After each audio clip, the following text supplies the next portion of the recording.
搭巴士應該用 take bus、take a bus、take buses 定係 take the bus 呢？首先 take bus 感覺上同廣東話最相似，因為搭巴士，但係呢一句説話文法係唔正確嘅。當然人哋都會明你講咩嘅。之後 take a bus 係文法正確嘅，佢嘅意思咧就係用巴士當作其中一個交通嘅選擇。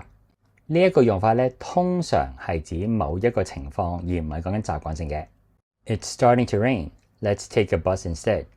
Take buses 都係文法正確，意思係乘搭唔同嘅巴士或者乘搭唔同嘅巴士路線。當然呢個係講緊一段時間裏面。I always take buses when I'm traveling in Europe. 最後 take the bus 都係文法正確嘅，佢有兩個唔同嘅意思。第一就係表達乘搭巴士呢種交通工具嘅習慣，第二就係表達平時習慣搭嘅巴士或者巴士路線。I take the bus to work every morning. 問下大家 How often do you take the bus? 學到新嘢記住幫手 comment、like 同埋 share。想揾私人英文補習老師咧，就歡迎諮詢我。想支持我繼續拍片或者想輕鬆地揾翻啲過去拍過嘅題材咧，就歡迎訂閱我嘅 Patreon 平台。咁每個星期咧都會有會員專屬影片嘅。